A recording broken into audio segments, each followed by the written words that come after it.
Paramashivoham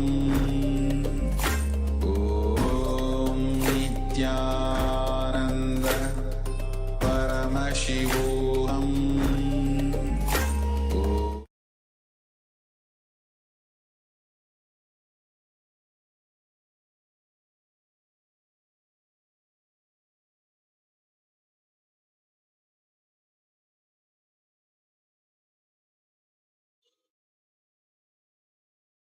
Today's sutra is 113th sutra in Patanjali Yoga Sutra, and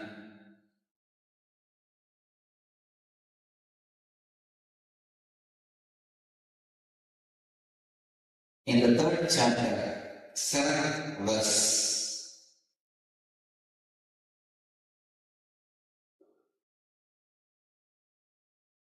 Trayam Antarangam Purvebhyaha.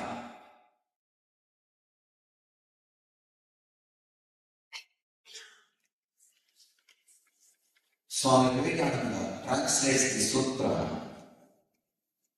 as these three disciplines are more internal than those that precede. Swami Prabhupada translates, these three are more direct ways to experience than the 5 names previously described. Swami Sachidananda translates as, these three are more internal than the preceding 5 names.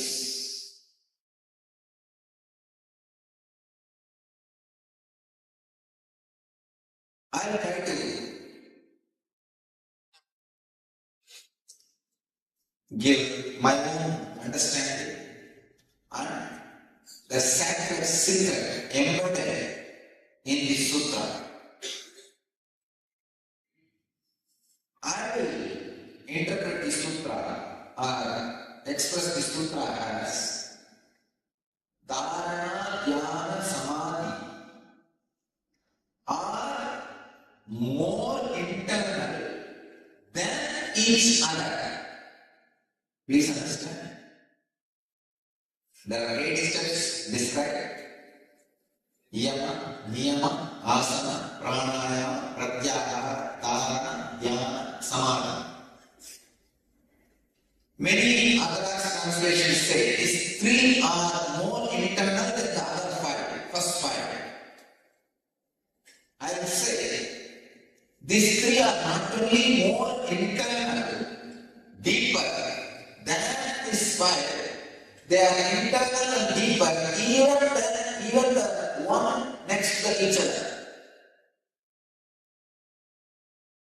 This Dharana, Dhyana, Samadhi is not only more deeper than the Yama, Niyama, Asana, Pranayama, Pratyahara.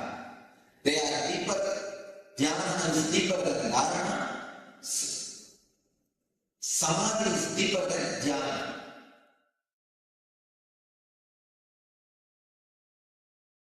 You may think, what is the difference between these 2 interpretations, magical interpretations? What's the magical difference?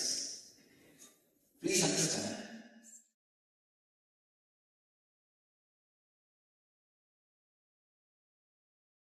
The difference between the first 5 steps and the last 3 steps is not only quantitative, very qualitative. It's a qualitative difference. If you think the difference is only quantitative, you can always be cheated. You can miss your sadhana. Please understand. Understand. Now I will explain.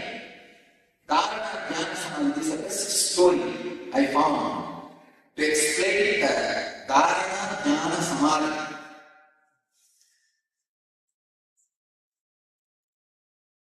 Dhyana means the object on which you are concentrating or putting your awareness, the stuff out of which you are made and the object, the stuff out of which the object is made. These two feels connected. That is Dhyana.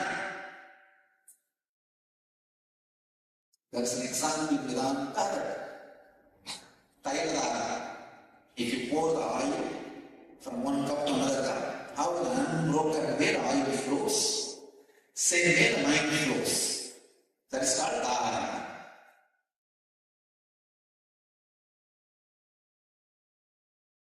The stuff of that which your mind is made and the stuff of that which the object is made, both of them lose their boundary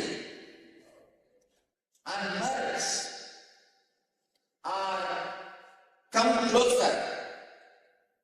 It is called Dhyana. The stuff of that which your mind is made and the stuff of that which the object is made, both of them lose their identity completely into something else from which both of them came out is Samadhi.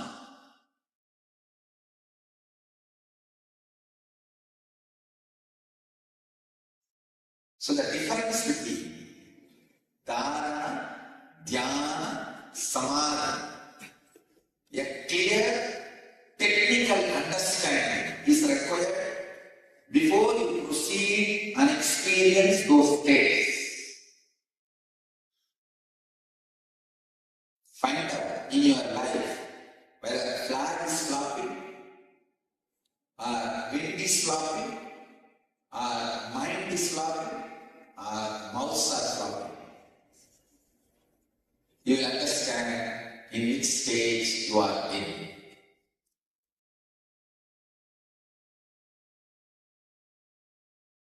यदा विनियतं चित्तम् आत्मन्येवावस्थिते निःस्पृहः सर्वकामेभ्यो युक्त इत्युच्यते तथा. Ability to learn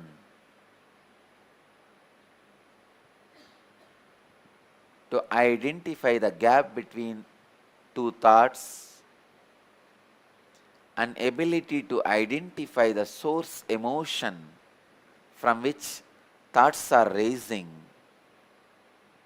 will make your chitta vinyata, means your mind disciplined. You will learn the discipline of the mind and you will be free from greed and fear. Then you are centered in yoga. You are centered in truth. I used to do this when I was in Ramakrishna Mission in Mylapore Mutt. Early morning the milkman will come with cows.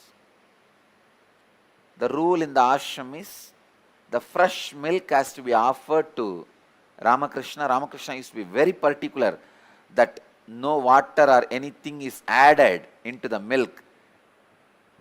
He loves the Bengali sweets. So the fresh milk has to be taken and they will make payasam, porridge out of that fresh milk and some milk sweets for him and offer. Still, many of the Ramakrishna Mutts keep that tradition. Cow has to come to the ashram near the temple. If they have their own cows, great, they will bring it from the ashram near the temple and milk and directly take it to the temple shrine.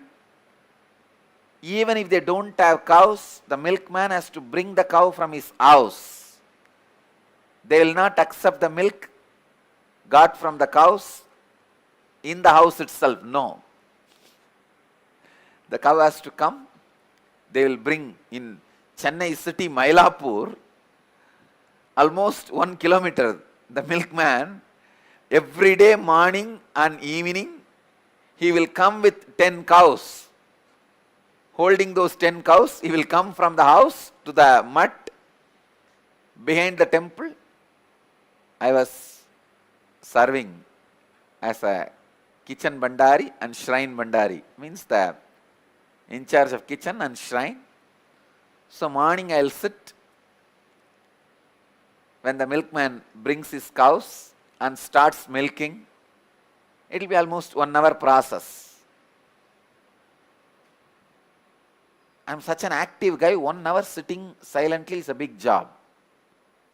And I can't meditate also because this fellow may put some water or he may not wash his hands. I have to be sitting with open eyes, with awareness what is going on. After 2-3 days I was wondering, what is this? It's like a punishment for me. Every day morning I have to sit almost 1 hour seeing this guy milking the cows. Then I started wondering why this is started.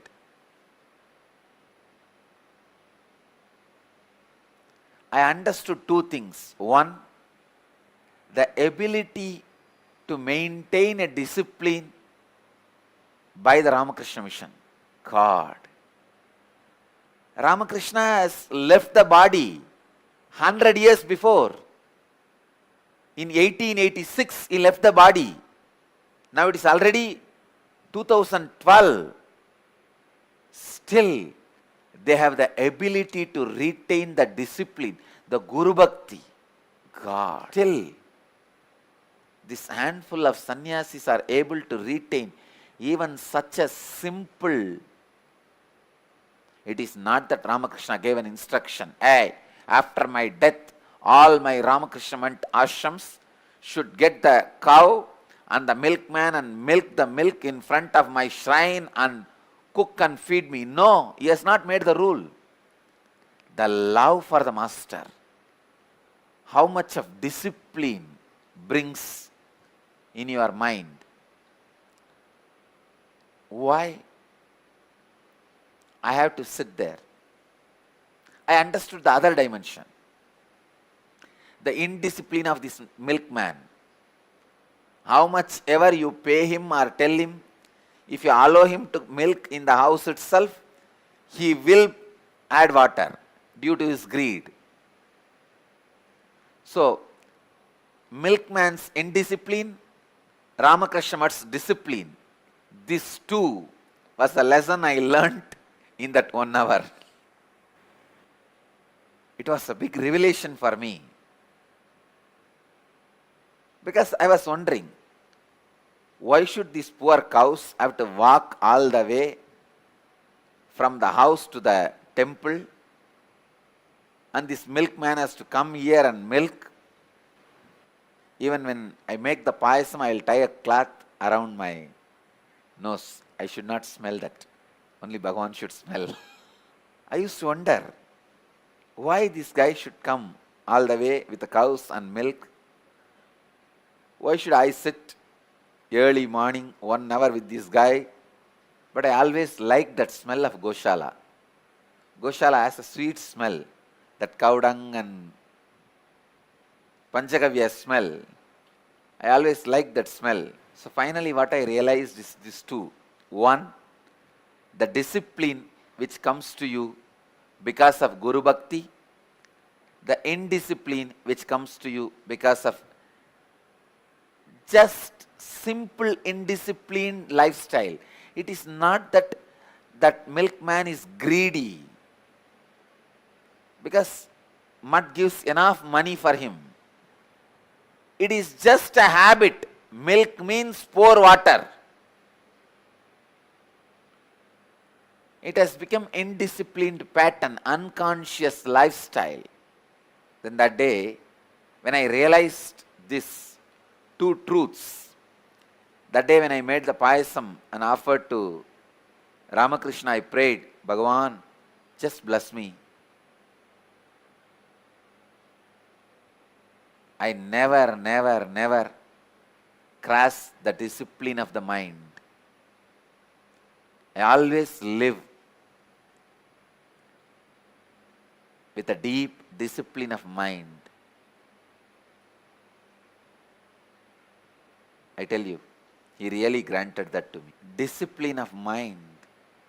Chitta viniyatam. Discipline of mind lands in you when you know how to catch the gap between two thoughts. when you can smell the source emotion out of which the thoughts raise. Nothing else matters in the life other than disciplined mind. Just yesterday, I was reading some of the reminiscences about Ramana Maharishi. What a disciplined life he lived, oh God. Being a Bhagavan, Lord himself, landing on the human frame. What a disciplined life. Even his walking every day, that was his exercise. So much of discipline. At least 1 hour morning, 1 hour evening. He will not miss walking in the uphill. When I read the reminiscences, morning, when he comes out of Samadhi, brushing, taking bath, preparing himself to sit for darshan and blessing the devotees, going for a walk, then having very little food, then coming back, again is darshan,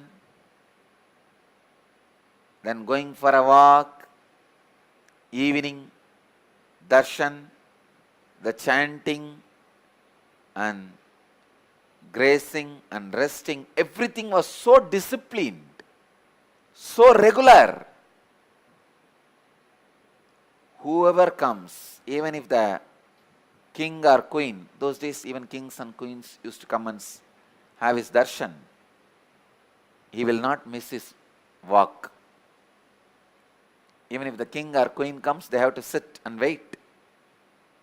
And he will not miss his time with his monkeys and pet animals. Even if the VIPs come, they have to sit and wait. He will tell them, no, this is the time for animals. Every day, he used to spend at least an hour or two.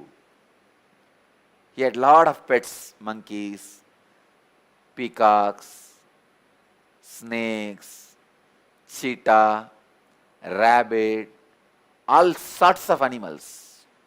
I can understand those days Arunachala would have been so rich. When I remember him and his life, I can never stop my overflowing emotions and devotion. I can say you may love any number of people in your life. You may marry any time in your life. You may do whatever you want. But your first love, the boy or girl who caught your heart or attention in your childhood, stays in your heart forever. Even after that person changes his form or quality. Same way, my first love is Ramana Maharishi. How many masters would have entered my life? How many people would have impressed me? How many people would have given me experiences, enlightenment, spirituality, different experiences? But Bhagavan still remains as my first love. Even after you grow, your priorities change, your preferences change, your taste changes. But even then, when you search for your life partner, you will see the imprint of your first love continues to remain and influences your search. Same way, Ramana Maharishi is my first love, and any number of masters I may connect with, worship, relate, have experience, darshan, read, but He remains, he continues to remain in me, influencing, inspiring. Any master I see, the qualities I search in them is the qualities of Ramana Maharshi. Only with that scale I measure or judge, understand whether he is a master or not. If I just live like him and die, I'll feel I am fulfilled. What a discipline. What a life. You need to understand an important thing. Your mind is universe. Universe is your mind. Even though Shiva doesn't give you any intellectual theories, concepts separately, he gives all the truth when he gives the techniques. It's an important thing you need to understand. The key or the essence of this sutra is mind and universe are one and the same. What you think as mind and what is universe, what you perceive as universe, both are one and the same. Please understand. Sometime, because of your pain or suffering, you may say, how can this universe be directly connected to my mind, Swamiji? That is independent and my mind is separate. Whether you understand or not, truth is truth. A small story. One rabbi, after his retirement from the service, he went to hotel, want to fulfill his lifelong fantasy of eating pork.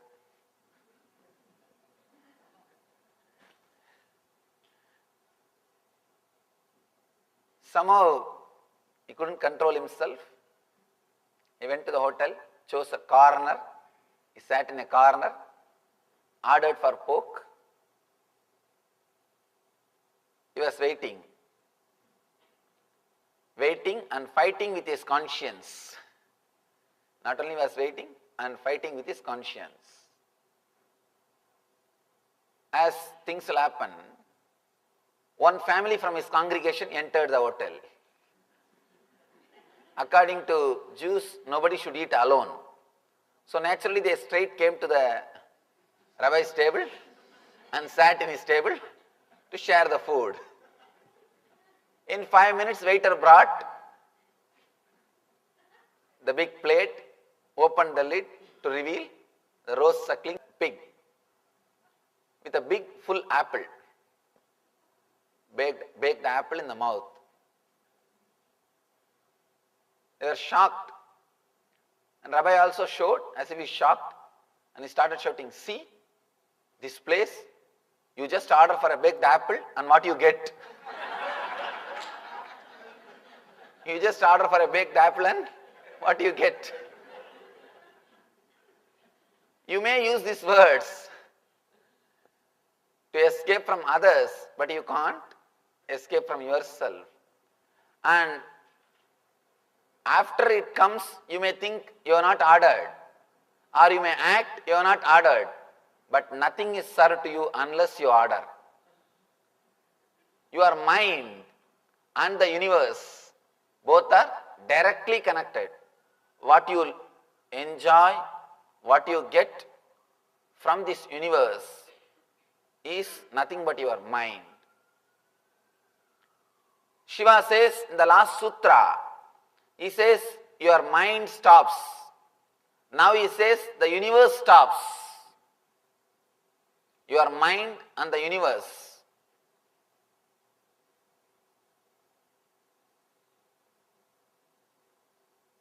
In Vedanta we have a beautiful word, drishti srishti and srishti drishti. Drishti srishti and srishti drishti. Srishti drishti means what is you see. That's what we all believe. We are seeing what is. But drishti srishti means you create what you want to see. You create what you want to see. It's a little deeper level truth, difficult to understand with our ordinary logic, but truth. Whenever the mind stops, universe stops. Ramana Maharishi explains this concept beautifully, this truth. Ramana Maharishi explains beautifully. Whenever your mind is not functioning, the world is not functioning. The world will not function. You can see in your life. When you are in the dream space, that looks as reality. When you are in this space, this looks as reality. When you are here, this looks as reality. When you are in dream space, that space looks as a reality. When you are in deep sleep, nothing is reality. Neither dream world nor this world.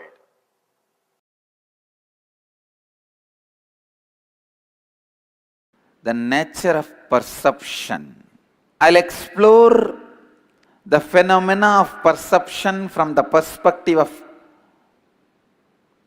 ancient traditions, philosophy, phenomenology, and modern science. Please listen. I am defining perception. Please listen. ध्यान से सुनिए. I am defining perception. Facts cognized by the patterns, the way the patterns react and respond to the facts is perception. Please understand the way your patterns respond to the facts is perception.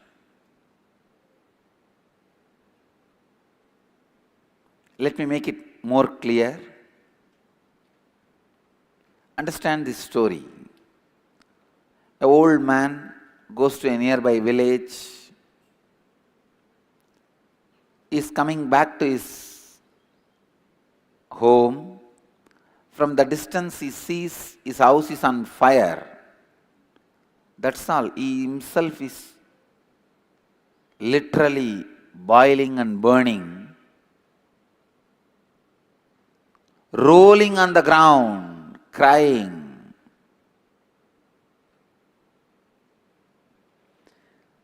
One of his sons came to him and said, "Why are you crying, Dad?" This fellow says, "Oh, my house is on fire, my house is on fire." The son reminds him, "Don't you remember? Just yesterday we sold the house." Immediately got up.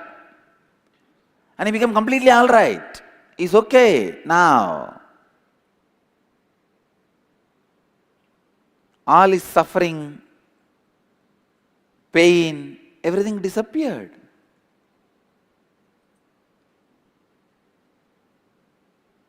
Everything will become all right. Everything became all right for him. But in few minutes, the second son comes and tells him, "Dad, we sold, that is true, but still money has not yet come to us. We have not received the money." Then again this fellow rolls on the ground and starts crying, "Oh, my house is on fire, my house is on my fire, my house is on fire." Listen, the same house burning, for few minutes, for the same person it was suffering, next few minutes it was not a suffering, then again it was suffering. So basically, perception, how his patterns cognized the happening. Whatever happens as a fact, if you cognize with just these five senses without any purpose inside, you are called idiot materialistic. Your philosophy of living is stupid atheism. Please understand, your cognition, if it is completely all about the fact happening outside. For example, this man, I'll take this one example of house on the fire. This man sees house is on the fire and he is there. When even if he thinks it is his own house, he is not bothered.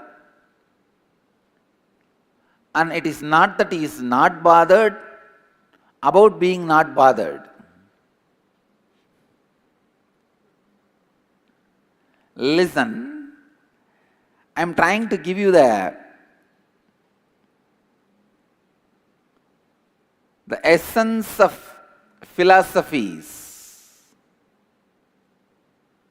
Essence of philosophies, please listen.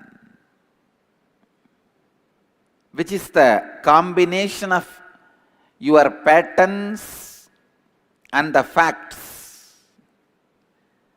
If the facts are playing 100% role, you don't have any pattern. I wanted all of you to understand, not having a pattern and having complete consciousness is great.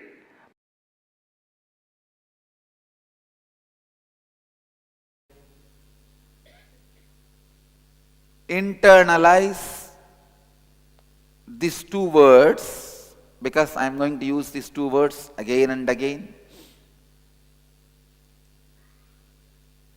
Drishti, srishti, srishti, drishti.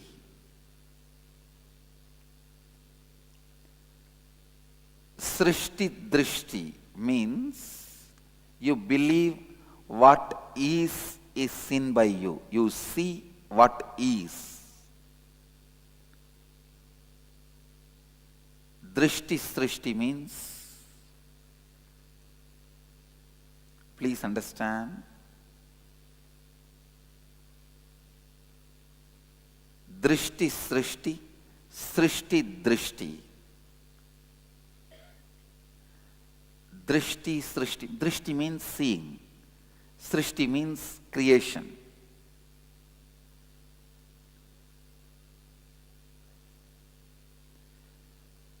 Sometimes you believe what is, the creation is, and you are seeing it, which most of us cognize most of the time. Most of us always feel it is there, I am seeing, so I am caught, I don't know what to do. Feeling powerless.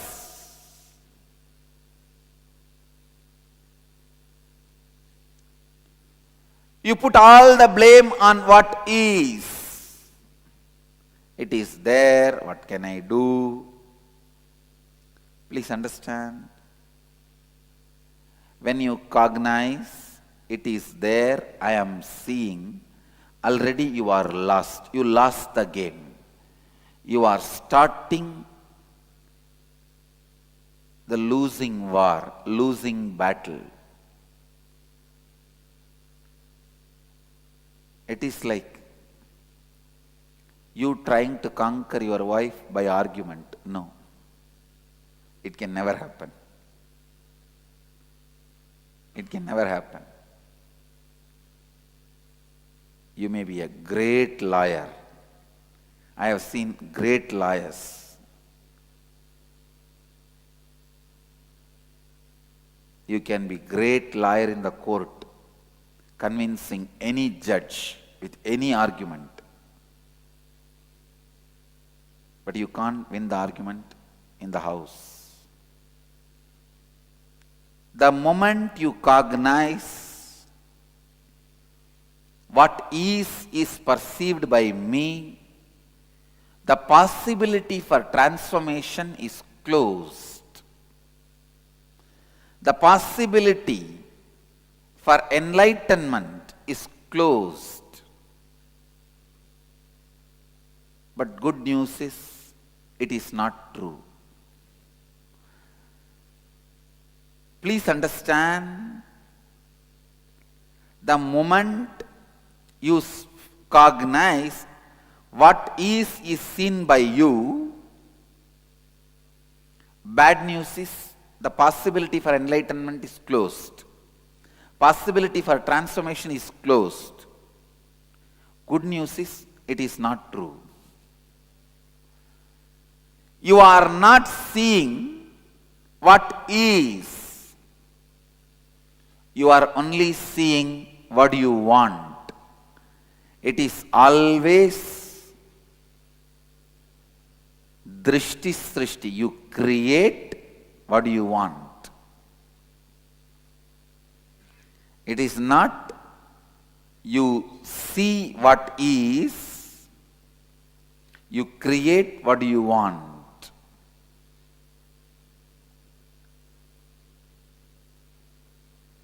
But so unfortunate, human beings are in a space of such an unfortunate level. Very strongly you believe what is only is perceived by you. Especially when you cross 35, 40, when the possibility for new way of thinking becomes difficult, and already with the old way of thinking you built your personality. Now, if you change those basic truths, you have to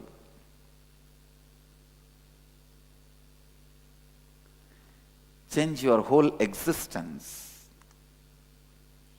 You have to change your whole life,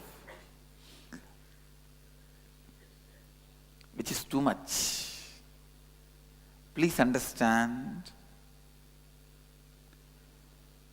your every suffering and every ignorance is because of your decision which you made due to some other vested interest. Why you do not want the transformation? Because transformation means now literally the earth on which you are standing for last 40, 50 years will shake.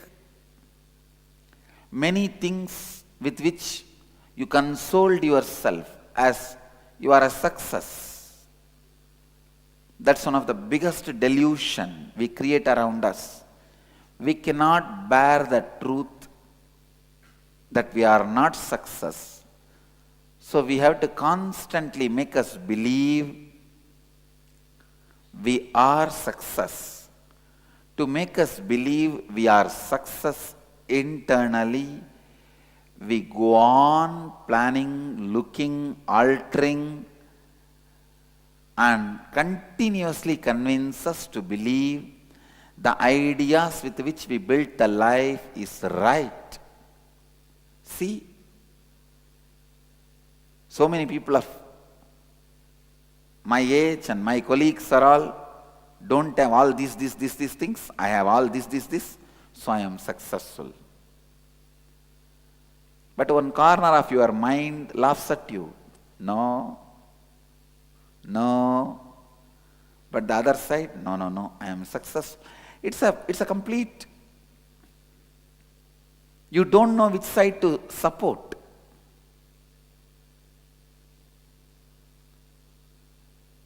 The person who finally lands into the utter confusion, which side can I support? One part of me claims and consoles me I am success. One part of me claims and condemns me as a failure, which part can I support? If you are in utter confusion, be very clear. The seeking has started in you. If you have not yet faced the confusion, the possibility for transformation is not yet opened. First thing any person has to face in the life for enlightenment is the utter confusion. Am I successful being or am I failure? As long as you are convinced, you see what exists, you will not have this confusion. And we are also afraid of entering into the confusion. We do not want to rock the boat. No. It's all going well. Why unnecessarily create problem? You do not want to come to terms with the reality. You do not want to take any argument which is raising in you to the logical conclusion. Please understand, how many of you cognize, how many of you postpone taking any logical arguments in you to the logical conclusion? When the arguments raise, you postpone it, you push it aside. You don't want to take it to a logical conclusion. You suppress it, you push it under the carpet. How many of you do this in your life? Raise your hand. It's life. Look in. Anything you push it under the carpet without taking to the logical conclusion becomes mechanism which restrains your possibility. Please understand. The pattern of not reaching the logical conclusion is what I call life imprisonment. It is life imprisonment. Constantly pushing things under the carpet, under the carpet, under the carpet. You don't understand. Under your carpet now a big volcano is there. You are sitting on a volcano. How will you be in rest? How will you be in restful awareness? That is why you are not able to sit with you. I have seen people who are not able to sit with themselves.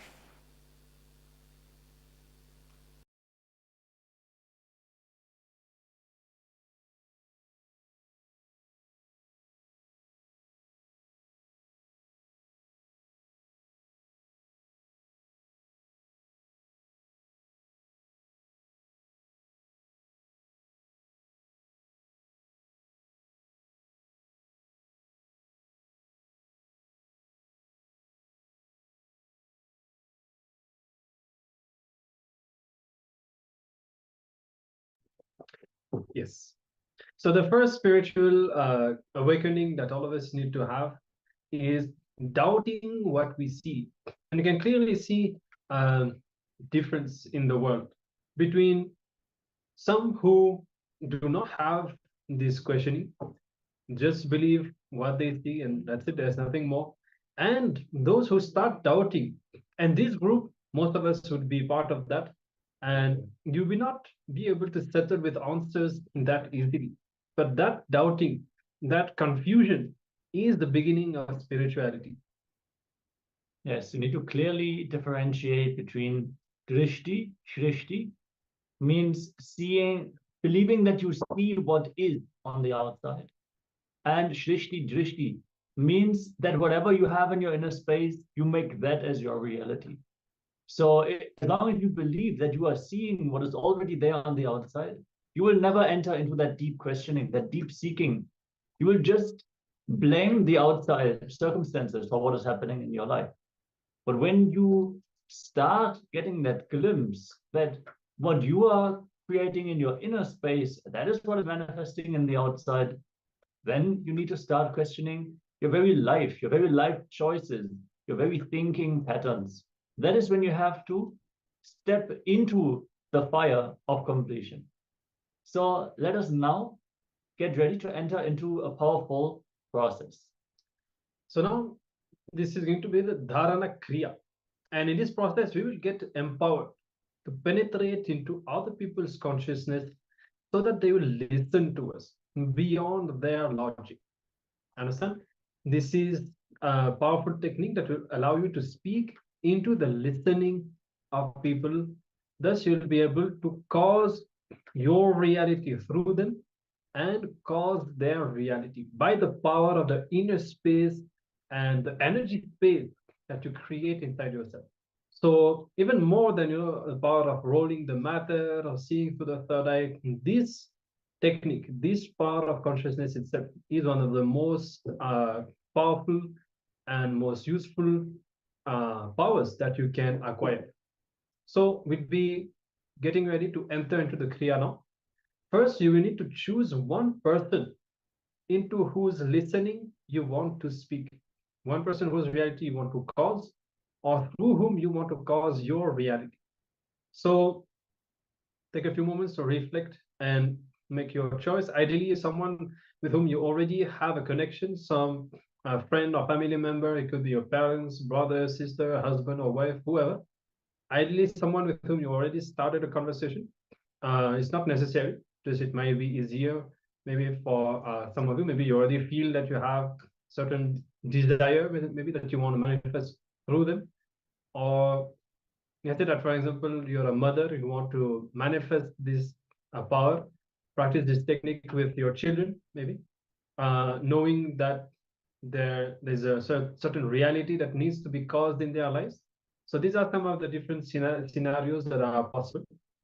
Take a few moments to reflect with whom you are going to practice this technique with.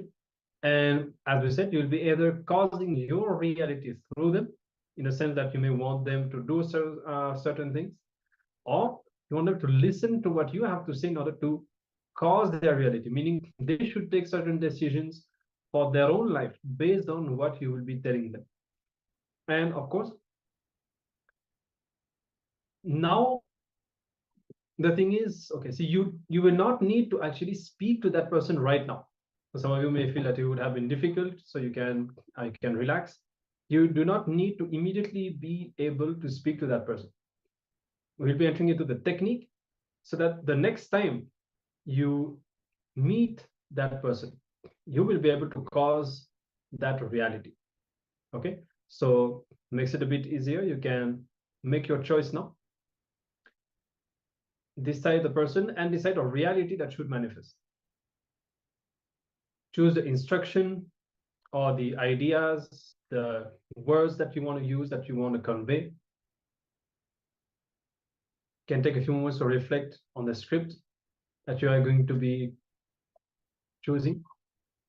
Now, what you will be doing exactly, you'll be picking up a mirror, invoking the person in the mirror and seeing into their third eye. You will be literally sending the words directly into their consciousness using the mirror. So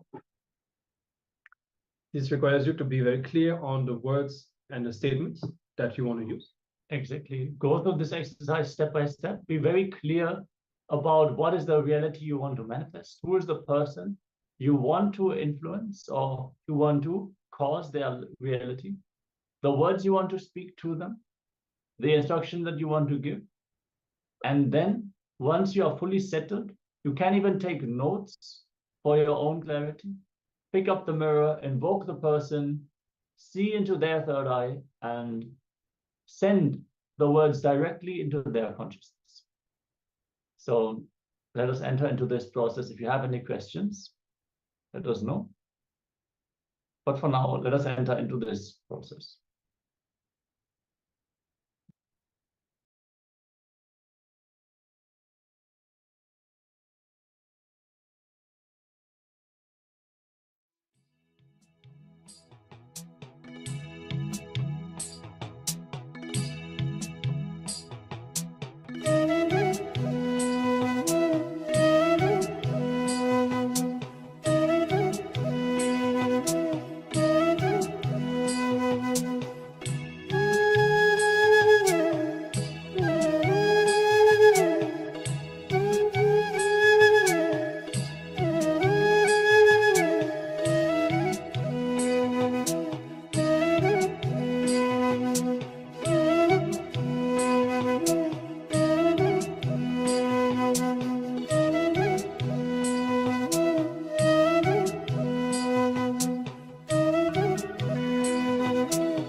Yes. So I hope that you had enough time to complete the process, to practice the technique. Now, as early as possible, engage with that person, convey these words to that person, and cause that reality that you have chosen. You'll see that with the power of the space that you have created, this reality will definitely manifest into a reality. So we'll be now entering into the power manifestation. And once again, sculpting our body. So you can choose the areas of your body that you want to redesign. And take a picture, if possible. You can keep it with you to make a before after and see the difference before and after the power manifestation. And keep in mind, when you manifest this part of sculpting your body, redesigning your body, you'll be bringing completion to these parts of yourself that are associated with these parts of your body. So how much ever the change might be, even very small, pay attention to your inner space, to the healing that is going on inside. It is again, just as we learned right now about the Shrishti Drishti and the Drishti Shrishti. Seeing what is there versus declaring your reality, consciously manifesting it. Some people feel they have been dealt the cards, the genetic pool poorly. They lost the genetic lottery. Some people use these words. They feel that the body that they have is not as they want, and they suffer from it. Knowing that you can create your body consciously, you can sculpt it, you can alter it, that it would be the greatest relief. But it takes to enter into that conscious zone, to tap into the space, into the state of Nirvikalpa Samadhi. So let us connect to Swamiji and let him flow through us. Let his grace land on us and let us manifest this power.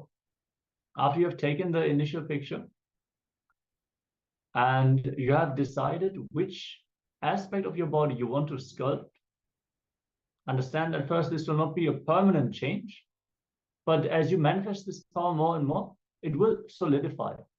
You can alter yourself however you want. So let us connect to Swamiji and start chanting the Mahavakya.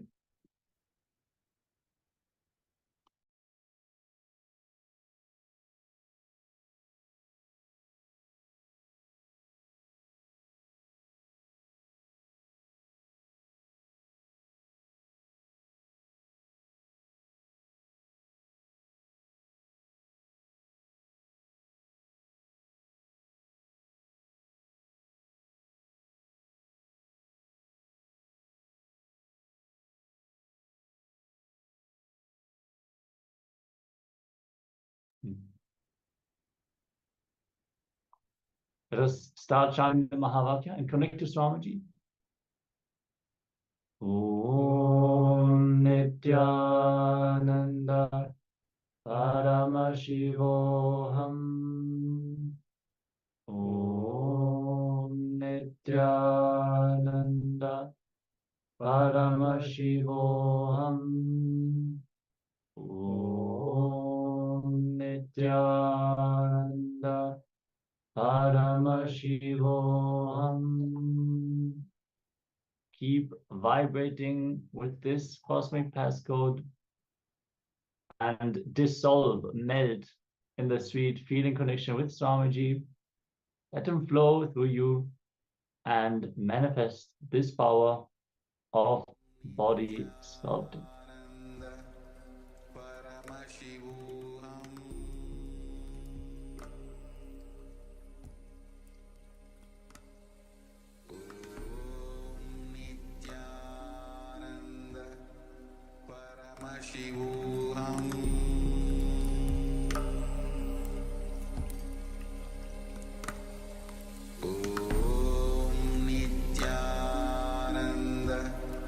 Paramashivoham.